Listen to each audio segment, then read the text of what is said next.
Hey everybody, welcome back to the Destiny of Your Soul. We are running a few minutes late today because we are. We're going to embrace it. And we're also going to have a little bit shorter of a show. So about 20 minutes is what we're going to do today. But the fact of the matter is you've got Angela Talent here, author of Poems from a Lost Soul, host of the Relatively Damaged podcast, and Kyle Spirides, author of Decide Your Destiny and the custodian of the Decide Your Destiny movement. And today's topic, lose yourself to find yourself. Wow, that's a deep one. Yeah, it is. Hello, folks. Hey, Angela. How are you going? Good. Yeah, it's sometimes in life you got to go through the journey. You know, you got to go through the kind of the forest part of you that you maybe are unfamiliar with, and not necessarily to really find out, more about yourself and who you are and what you'll do. Philosophy of if you want to find out if you can trust them under pressure, see how they react. Do they throw you under the bus? Do they take shortcuts? Do they compromise their ethics? You truly find out who they are, the character of their soul, the character of who they are. That's the pressure, and that's in those environments, that's where you're going to lose yourself. Right. And I think that sometimes it's like we have to go through that pressure to lose ourselves. It's like creating with the pearl, there's an analogy about the pearl and the clam, right? There's pressure there, or the diamond in the coal, or what have you. But I think it's in those difficult times that's where we find out who we are. Because I think in those difficult times when we're forced to choose between two bad choices, then it's like, oh, okay, how do I really want to make this decision? Because it doesn't look like either path is the right way. Yeah. Yep. Sometimes, you have to be able to be free to decide and go forth and go into, because we're not going to find anything more else out by staying. We know like who we are and how much we can muster and stay where we are, but it's through stepping out that we get ourselves. And that's really, I think, the magnetic force, or challenging yourself, or getting out of your comfort zone. You get that pull. What else can I do? What more can I do? How many more people can I help? Who else can I reach? Yeah. Like, what else, good can I do on this planet? There's a lot of people that need help on this planet. Every day. Help yourself. You got to help yourself the best you can. Help your immediate family. Help your community, and then like a ripple, it ripples out. Then once you got that community, sorted, your community, you help your city, then you help, your state, you help your country, you help your. So I think to be able to do that, or to have your mind focus on that set. Yeah. Now, I have a question, and I'm going to quote you to ask my question. That's another quote. It says... What did I say? Yeah. You are both the biggest problem and the most divine solution in every aspect of your life. And what how did you come to that conclusion? And how did that show up for you in your life? Wow, great question. The thing that I was uncovering there, or confronting, was role play. You know, every day that we go to war with ourselves in our mind. Where I should be spending my time? Am I doing the right things? Am I still, like all the kind of the battle that you go on in your mind? And I think what I was in there was, well, actually, give me the question again, because Yeah. Yeah, it's no a good worries, no one. worries. I put you on the spot. You are both the biggest problem and the most divine solution in every aspect of your life. How did you figure that Yep. out? What happened? Yeah, like I was saying, the mind games of like, so much can change your life if you shift your attitude. If you shift your mind, if you shift your perspective, not saying you just go la di da, everything's fine, everything's falling around me, apart around me, but it's all, obviously you want to change your physical reality, but like it really does start with your attitude. That's what I uncovered there. It's it's a hard thing to confront yourself and your inner voice and your mind, but Hmm. if you do, you can shift that I feel lost, I feel at effect of, I feel not at cause over my life, I'm at effect of my circumstance. And that's really the base a lot with with having things like heart challenges or a situation, a health situation, very young in my life. But paths, your mind, your attitude, your day can go.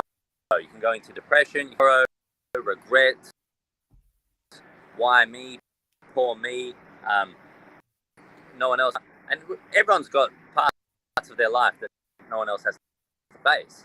But that's your shit that you run.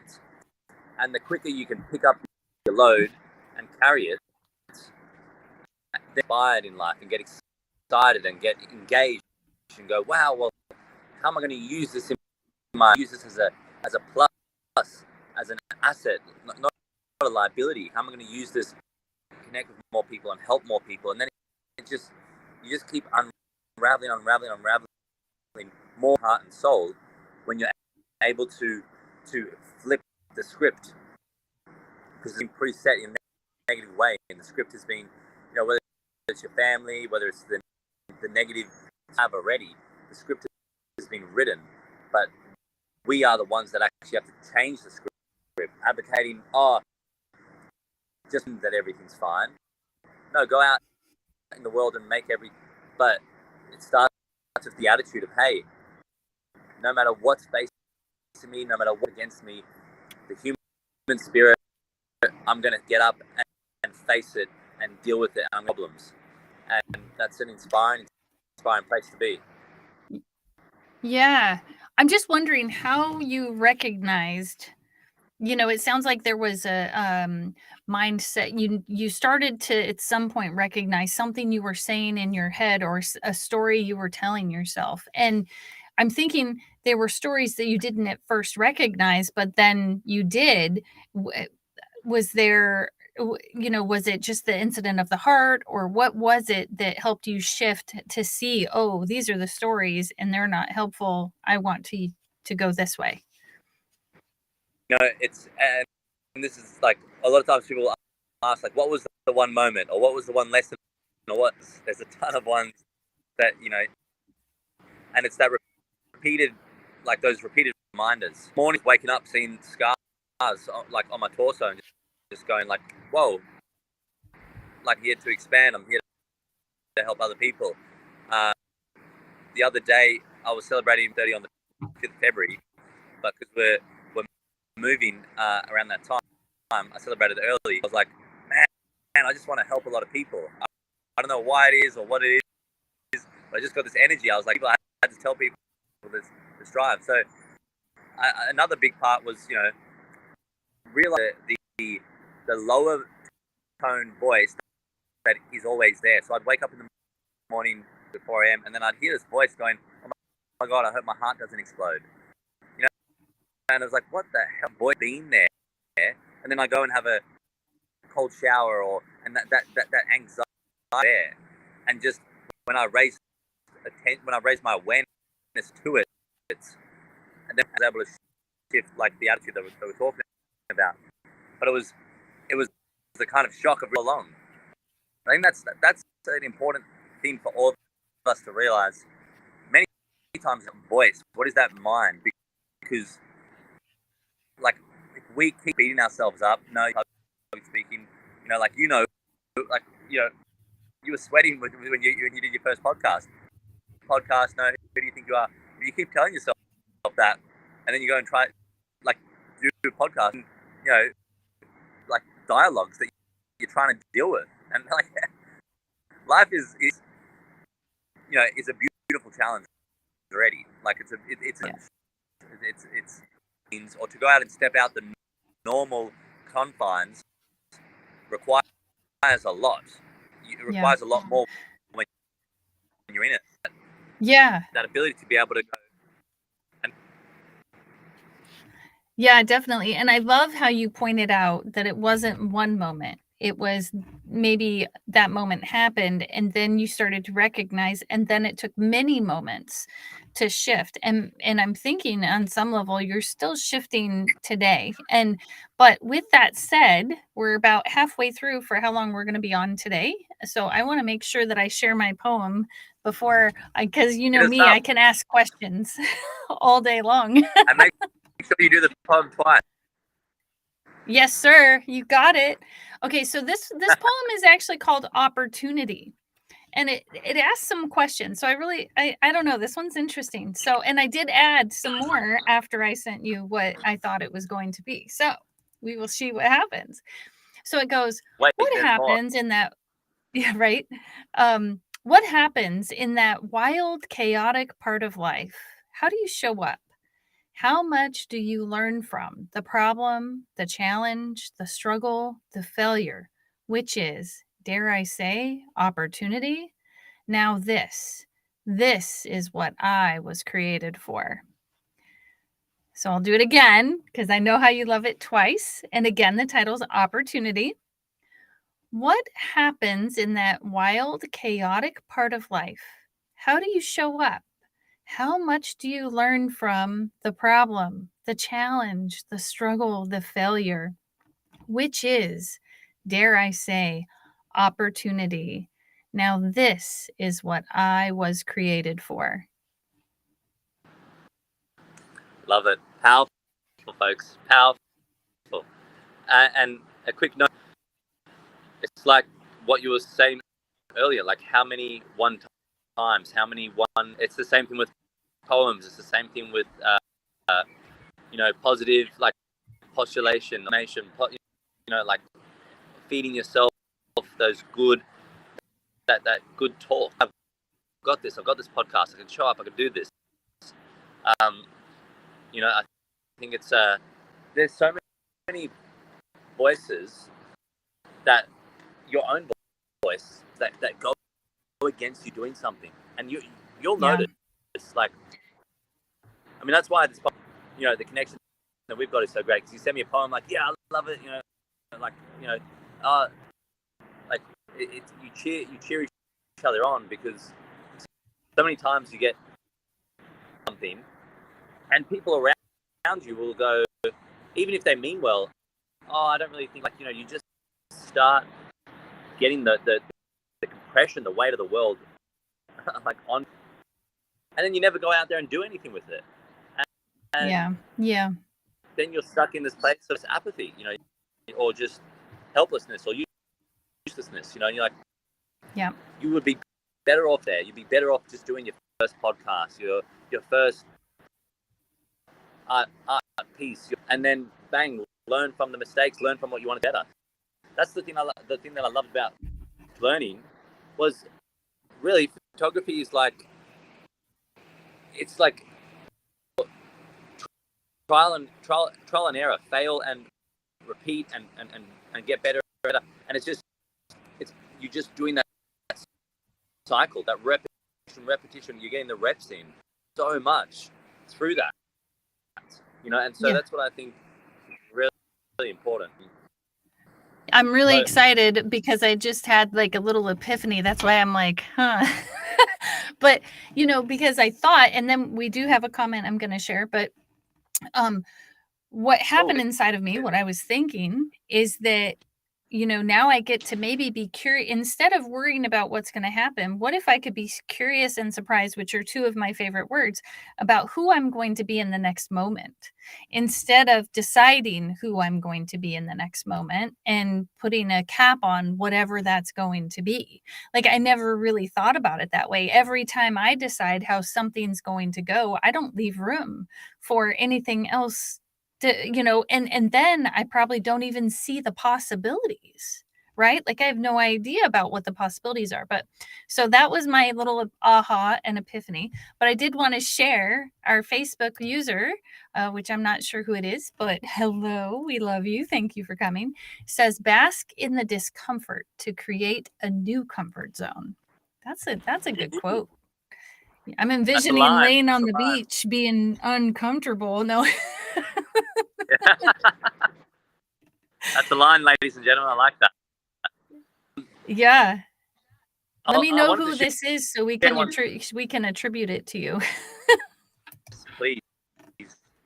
I wanted to actually show just quickly the reason why I'm on the phone is I'm on the east coast of I've been flown out here to do a photo shoot and like to basically just cover in this building in a little less than an hour. And so find yourself, the city that I'm in is called the Gold Coast, and it's kind of maybe Las Vegas, in terms, it maybe looks like Florida in terms of it's got apartments, it's got the canals, that sort of landscape, but in terms of why people come here. And I'll just show you a little bit of it around. There's the canals, and then this is like all the apartments. And when you talk about lose yourself, this city, like lots of party cities in the world, it's like a transient city to use it and then go. Or they come here and they're you're partying, you're doing whatever, everything goes. And about 10 years ago, after I finished school, which is where you go and you go after you work, in school, you go and go somewhere. And a lot of people went to Fiji, which is a lovely. I chose Gold Coast, and it wasn't the best experience because there were lots of fights and a lot of I guess a toxic sort of environment. But in terms of and I think about how lost I was back there, it's so to go and choose to lose yourself in something was the map. And if you're following, if this is the first time podcast, and you probably didn't get it shown, but I was just showing the city of Gold Coast. But choosing to lose yourself is a different thing. You choose to lose yourself in doing an artwork, in going and doing your breath and your coaching, like these different things. Choosing to lose yourself in the process of it, and that's a different than being lost. Because when you're trying to find yourself, and look, I'm not saying that I now I'm here, but I'm saying that because I think that up time and time again in your life. This is who I am. This is what I'm meant to be doing. And then, wait a minute, I want to do something else, or I'm not. This doesn't inspire me anymore. So finding yourself and Yep. discovering more about yourself, but Yeah. maybe like you're more on path of doing something creative, where Yeah. being lost, you're kind of maybe more of a destructive mode, you know, Yeah. or Yep. mode, you know. And so I think this backdrop of the city just really helps yourself like lost, because now I go around and I see people kind of stumbling up and down the street, you know, like bumping into me and like, you know, different sort of things, and I go, wow, 10 years ago, really one of those guys, you know. Yeah, for sure. Well, and I love that, and I know that you've got to go shoot this event, and our time, we had a short time span because we're just, you know, two busy people getting stuff done, and so when we can get here, we get here on time and participate for the whole time. But the thing I was thinking about for you is that you just inadvertently maybe gave the homework. Go lose yourself in something this week. Like, how fantastic does that sound? That actually sounds really exciting. So I love that. Awesome. Yep. You're too curious. And be surprised. Stay curious and be surprised. Yeah. Yeah. So lose yourself and yeah. So there's 3. There you go. Okay, everybody. We're glad you came today. We're sorry it's a short one, but we also know that it's important for us to show up every week. So to the best of our ability, because I was not sure today was going to happen because I had some crazy things happening too. So anyhow, I will close us out graciously before I take up too much more of this time. So you've got Kyle Spirides, author of Decide Your Destiny and the custodian of the Decide Your Destiny movement, and Angela Talent, with author of Poems from a Lost Soul and the host of the Relatively Damaged podcast. This is the destiny of your soul, and we will see you next week.